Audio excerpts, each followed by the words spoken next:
Hey y'all, hey, this is Don, aka the Interactive Nanny, coming to you guys live and in living color from Interactive Nanny's world, where love and play are interacting.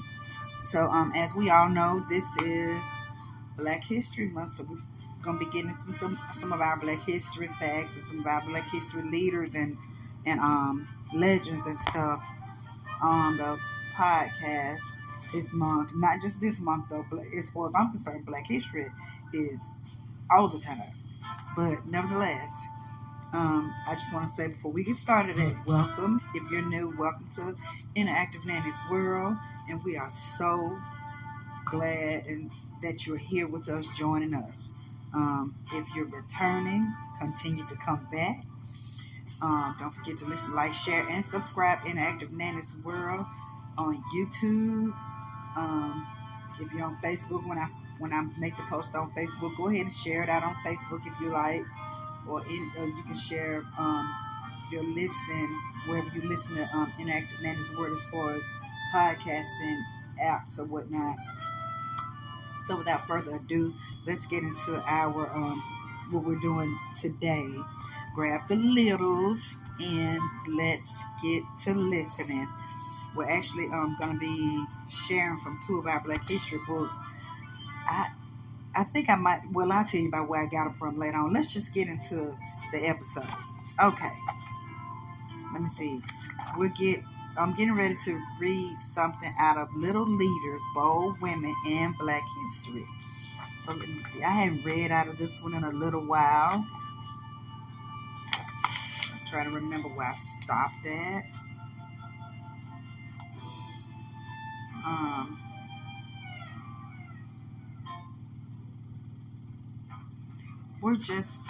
I'm just gonna start with Alice Ball. It's a couple of them that are in front of her, but I think I've already shared them. But if I haven't, I can just always go back. So let's get into Alice Ball. She was born in 1892 and she passed away in 1916. She was a chemist and a medical researcher. Both Alice's mother and grandfather were photographers, and as a child, she developed an interest in chemicals used in photography. She went to college in her hometown of Seattle and earned not one but 2 degrees in pharmaceutical chemistry and pharmacy. What an accomplishment for a young woman. At the time, most of the African American population in the city was employed in service professions, cleaning homes or making food, for example. But Alice defined expectations and her circumstances by seeking an education and career in science. In 1915, Alice became the first woman and the first Black American to graduate with a master's degree from the University of Hawaii. While working on her thesis, she developed what would become the leading treatment for leprosy, a serious, incurable disease.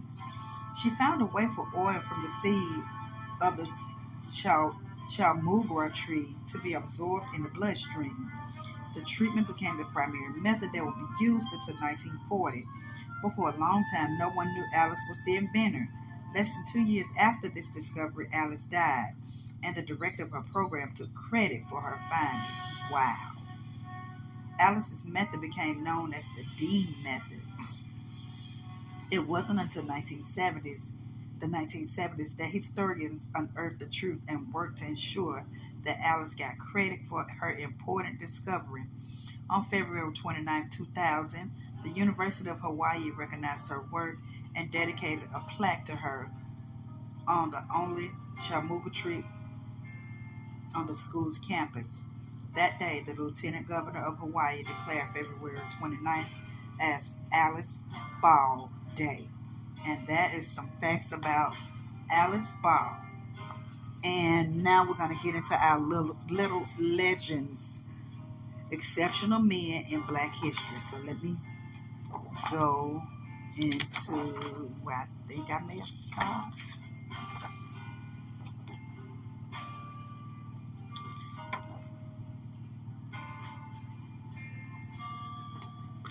Hold on a minute, y'all.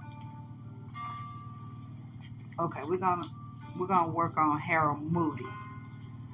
Harold Moody was born in 1882 and he passed in 1947. He was a doctor, a preacher, a lobbyist for social reform. Born in Kingston, Jamaica, Harold was considered a British citizen, like all of the Caribbeans under the British rule at the time. So he was excited when he was admitted to King's College London in 1904 to study medicine. However, in London, where few black people lived, he encountered harsh racism. White Londoners would stare and yell at black people on the street, and some black people were even exhibited in the manner of zoo animals. Harold was denied housing many times. After he graduated, he was refused one hospital post because the matron did not want a black man working there. Instead, he opened his own practice.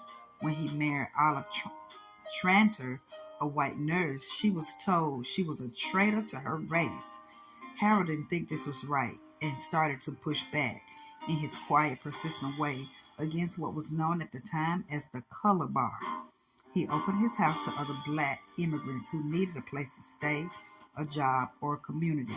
He was also in demand as a preacher and challenged congregations that were mostly white to fight against prejudice. But as hard as Harold tried, they couldn't imagine or empathize with black people's experiences. Harold realized that he needed a more proactive way of making change, so he formed the League of Colored Peoples, LPC, an organization that would lobby the government and companies to improve their policies toward black people. Other activists at the time thought that Harold was too polite, but his method helped open doors. The LPC lobbied for hospitals to hire more black nurses, for change to be made in how textbooks depicted black people, and for an end to housing discrimination. During World War II, the organization demanded equal treatment for black soldiers and sailors. The League also successfully lobbied for reform in how the United Kingdom governed its Caribbean colonies. Harold was a visionary who, as a preacher, doctor, and lobbyist for justice, worked toward a Britain where race didn't hold people back, and everyone received their fair chance. So we read out of Little Leaders, The Bold Women in Black History, and Little Legends, The Exceptional Men in Black History. Both of these books are by Vashti Harrison, and I got these books off Amazon a few years ago actually, and the artwork is really cute, and I mean they're just good to have in your library. So if you would like, you can always go on Amazon and get these. Maybe your local bookstores could possibly have them, especially now, or whatnot. And I just wanted to share some Black History moments with our littles, and I hope you guys have enjoyed your with last week or whatnot, and I'm praying that you have an amazing, exceptional week on this upcoming week. The weather's still a little wonky here in Alabama, but we're getting through it or whatnot.